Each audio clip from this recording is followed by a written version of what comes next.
Hello everyone, welcome to the post-contest discussion of the weekly contest 288 of Leetcode that ended a while back. And it was a pretty fun contest, a perfect way to kickstart my Sunday morning. And I managed to solve the first three questions. It was no big deal. I mean, the questions were pretty straightforward and easy. And still, I took a bit too much time. I need to work on that, but that we'll discuss later. And yeah, just a disclaimer, this is my very first recording. Like I already tried recording this two times before. The first time I forgot to turn the audio on, and the second time the writing didn't come up properly. Then I called my good friend Girish and I told what to do, dude. I'm totally stuck. And he told me, dude, install OBS. And I hope that I get third time lucky. So yeah, without further ado, let's get started. So yeah, this was the first question here. Largest number after digit swaps by parity. Yep. So I hope you've already read the problem before. If not, then no issues. I'll explain it to you real quick. So basically what we have is, Acha, just a second. Let me just make sure the recording is going on properly, right? Yeah, it is going on properly, thankfully. So we are given a number nums, and the number we are allowed to swap the digits of the number such that the swap digits have equal parity. That means we're allowed to swap either two odd digits or two even digits. And what's our aim? Our aim is to swap the digits in such a way such that in the end, the number that we obtain is maximum.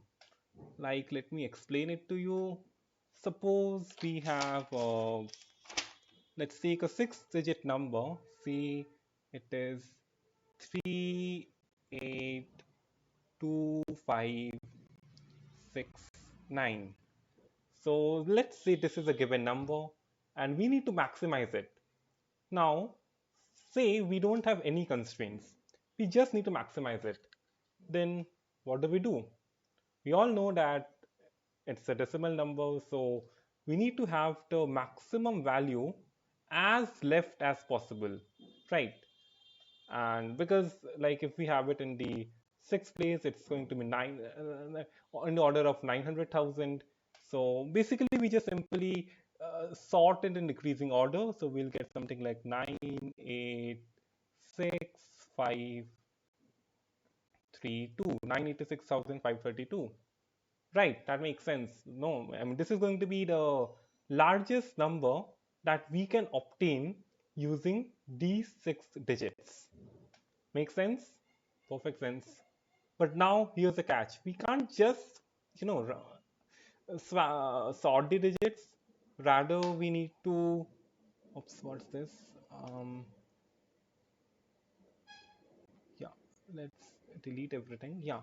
So we are not just, we can't just sort it in decreasing order. But the constraint is that we can only swap the odd numbers and the even numbers. So the intuition remains the same. However, we need to segregate it into two cases, odd and even, right? So what we'll do is that suppose we'll take the input in string format, because in that way it would be easier to traverse through the individual digits in a better way. So totally up to you. I took it as a string format, and then I first I stored all the digits and their corresponding positions. Like this is 3 is odd, 5 is odd, 9 is odd. So 3 is located in, like assuming it is 0 based indexing. So 3 is in index position 0. This is the value and this is the corresponding index. Okay, 3 is stored in index position 0, then 5 is stored in the index position 3, and 9 is stored in index position 5. Right, perfect sense. Makes sense, no? So now what we're going to do is, as I mentioned, we are going to sort it in decreasing order so that we have the largest value as left as possible, and we are going to again put them back in these positions. So like say this was the original string. Now what we'll do is 3, we'll create 6 spaces, right? So we have these 0, 3, 5, these index positions. Originally, we had 3, 5, 9 in these positions, but now we are gonna reverse it, we are gonna sort it in decreasing order and fill these values in these positions. That means 9 will come here, 5 will come here, and 3 will come here, right? So this is how we take care of the odd part. Similarly, we'll do the same for the even part. We have 8, 2, 6 at these 3 positions. But instead of doing that, we are going to sort it in decreasing order and then put them back. So instead of 8 to 6, we are going to have 8, 6, 2. And there you go. This is the largest number that we can obtain using the above mentioned swapping conditions. 986,523. That's it. That's the answer. So I hope the intuition made sense. It's a simple implementation problem, nothing much to do. I'm just showing you my code to you real quick. Just a second. Yeah, it's getting loaded. Right. So this is what I did. Like I maintained 4 vectors for storing the odd parts and the even parts. I converted it into a string. Then I considered these cases that if the digit is even, then I store it in the even part, or else I store it in the odd part, and then I sort it in decreasing order, like I mentioned. And then I did everything that's as it is mentioned in the problem. So that is it. That's all for problem A. I hope it made sense. It's pretty straightforward. It should make sense, right? So that is for problem A. Yeah. Then we are going to move to problem B. Problem B was a very nice problem. I enjoyed solving it during the contest a lot. I mean, this problem, I loved it. Like, the thing is that we have this expression given to us in the form of num1 plus num2. And like I'm explaining it to you with the help of a test case, it would be better in that sense. Let's delete everything. Yeah, let's take this test case, 247 plus 38. I hope you've read the problem. If not, then like you can go over to this, or you can pause the screen, read the problem, think on your own, and then come back to it again, because that's what I'd suggest you guys to do. All right, so I hope you have read the problem, you've tried it, and then I'm now sharing my approach to it. So the given, oops, yeah, the given expression is something like 247 plus 38. And now the thing is, this is in the form of a string of characters, 247 plus 38. Let's assume we are following zero-based indexing.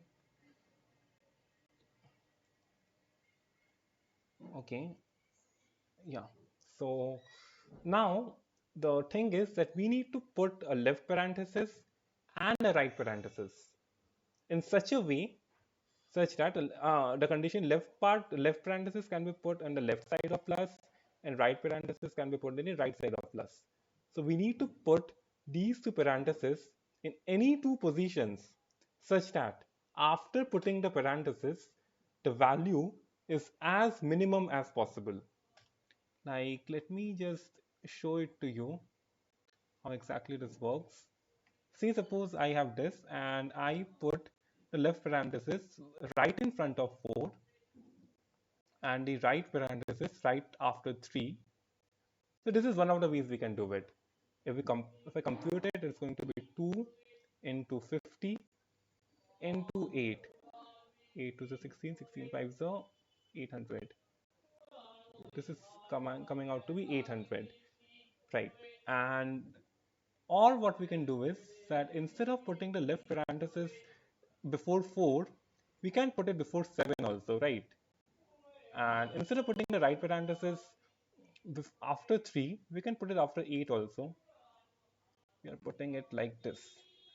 So this is nothing but 24 into 38 plus 7, that is 45 into 1. So let me calculate it real quick with the help of a calculator. 24 into 45, it's coming out to be 1080. 1080. So clearly we see that putting these position here I put it here and here. So when I change the position of the parenthesis, the value also changes. There are many plentiful of options of putting this in different positions, and out of all the options we need to find a minimal value. So that is the objective, right?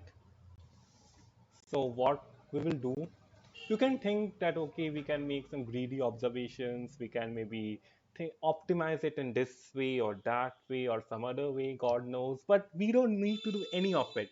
You know why? Because see the constraints, dude. It's less than 10. 10, dude, 10. You can do order of entity bar 5, entity bar 7, no one cares. So you just need to brute force it, nothing else. You don't need to apply too much of intelligence, you just need to brute force and simulate the process. That is it, that's the solution. Brute force for all the options. I'm just showing you how we can do it using the same example. So like as I mentioned that we can put the left parenthesis on the left side of plus and here on the right side of plus. So we will keep an pointer I which indicates the position of the left parenthesis, and we will put an pointer j which indicates the position of the right parenthesis.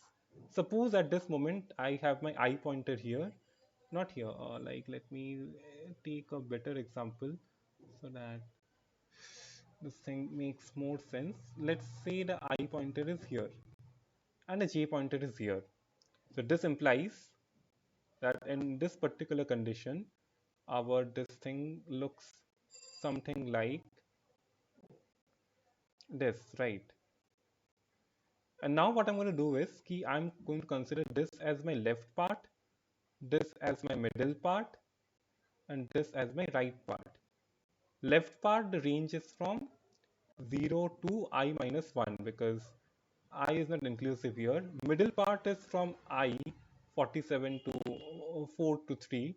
So it's I to j, and the right part is from j plus 1 to n minus 1. So yeah, that's it. You have the three ranges. You compute the left value, compute the middle value, compute the right value. You take the product of all the three. This is going to give you the current value, and then you compute the current value for all the I comma j possible. For every I comma j, you compute this, and from all the options, the maximum, the minimum is your answer. That is it. I'm showing you my code real quick so that the concept, like, so that you believe me that okay, this actually works. Like, I did get accepted. Like, in case you don't believe me, then this is right in front of you. Yeah, it's getting loaded. Oops, what's this? Yeah. So yeah, what I did was that I first found the position of the plus symbol, because as I know that towards the left I'll have the left parenthesis, towards the right I'll have the right parenthesis. Then I did a nested for loop. I checked for all the options of I, and for every I checked for all the options of j, and then I found the middle part. Okay, then I found the left part, and I found the right part. I use this stoy string to integer function so that I can easily convert string to integers.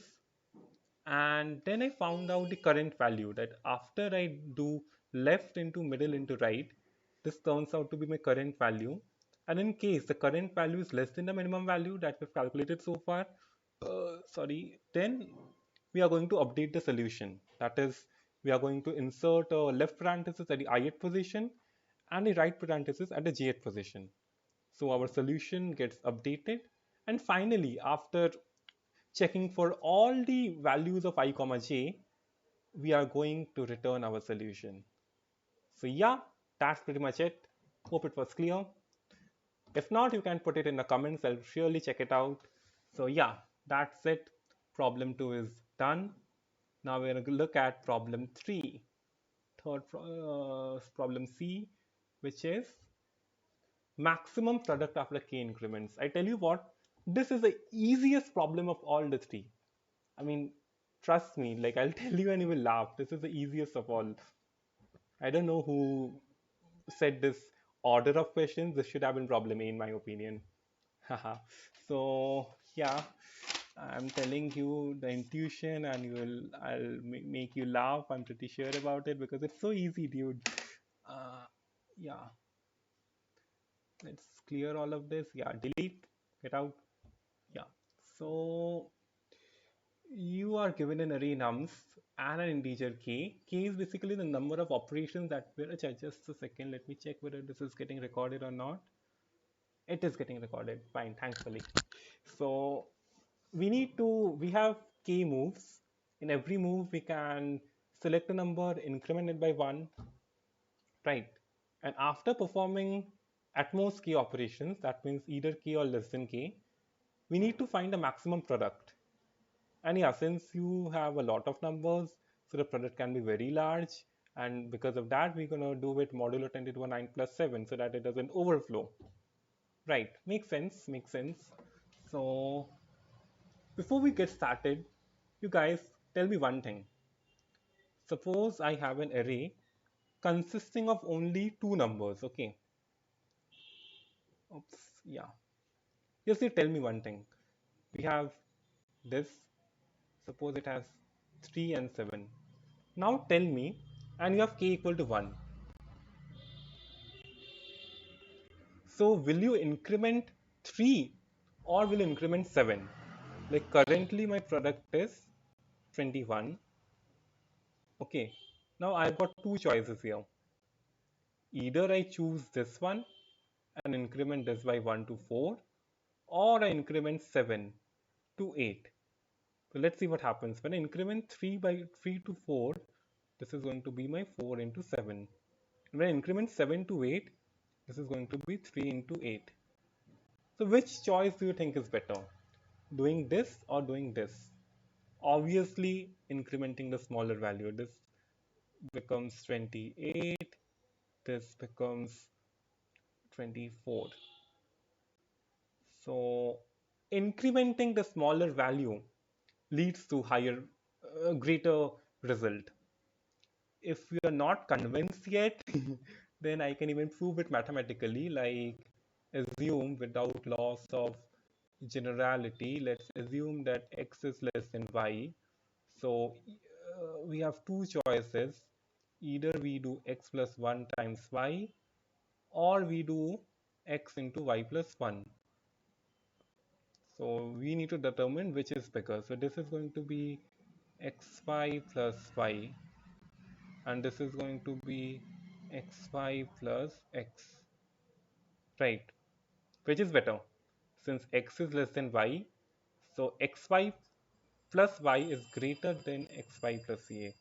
So this clearly means that incrementing the smaller value is the optimal strategy. That is the only observation that we need to solve this problem, right? So now the thing is that instead of having two values, we got a bunch of n values, but the intuition is the same. So I hope it's clear to you. We just need to select the smallest value every time, increment it by 1. That is it.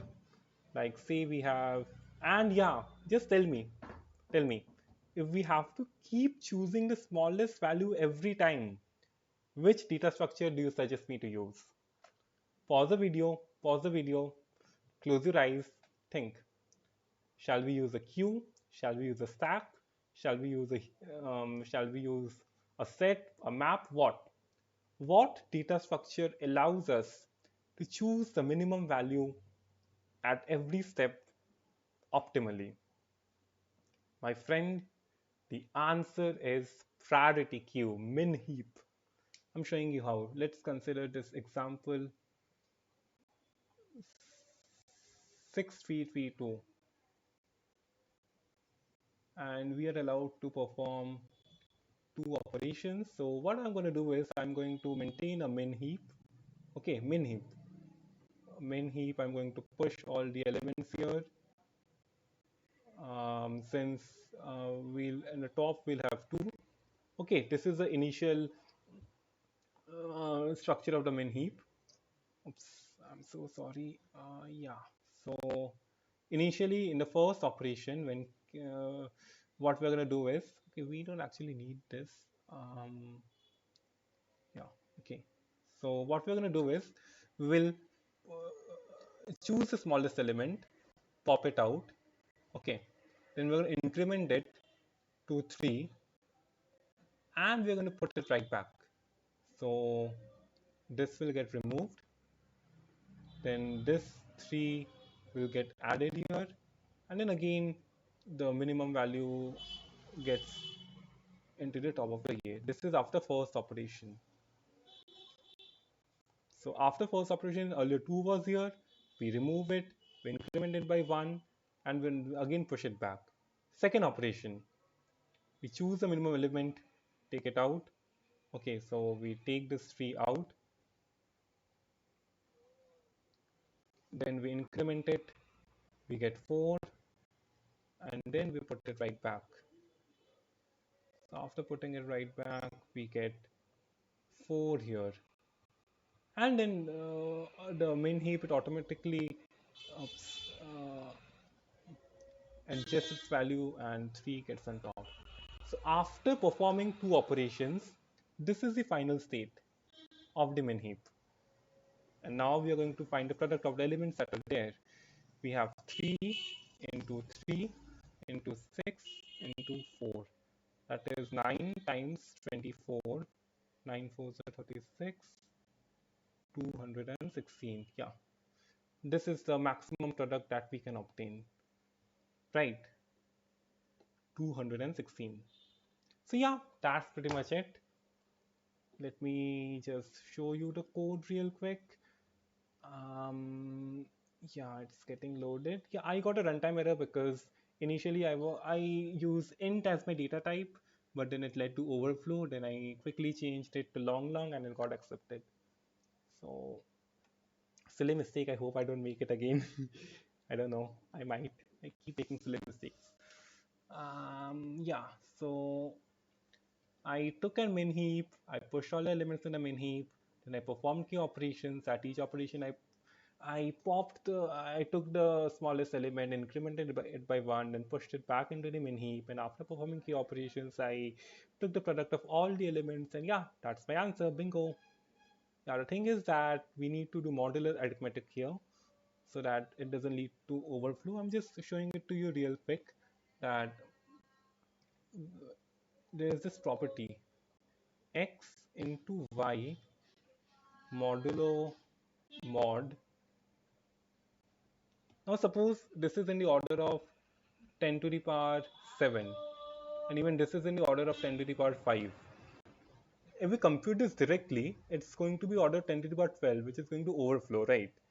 So in order to avoid the overflow, we'll introduce this modulo sign inside.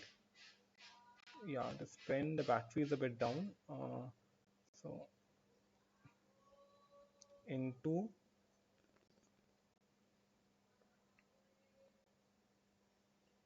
modulo mod. Both these result in the same value, but the thing that I've written in the bottom, the below formula, this avoids overflow. And so whenever we are going to deal with modulo stuff, then we are going to use this modular arithmetic formulae. So that's what I did here. I did answer modulo mod into element modulo mod, whole modulo mod. It's simply answer into current element, but that's what I did to deal with the large values, and then simply return the product. So yes, that is pretty much it. That's the end of the video. I hope you enjoyed it. It's the very first time. I know that I might have embarrassed myself a couple of times, so forgive me for that, and thanks for bearing with me. I hope you enjoyed it. In case yes, then hit the like button, hit the subscribe button. Even if you don't, I don't mind because I enjoyed the experience. Hope to see you next time. Bye bye. Adios.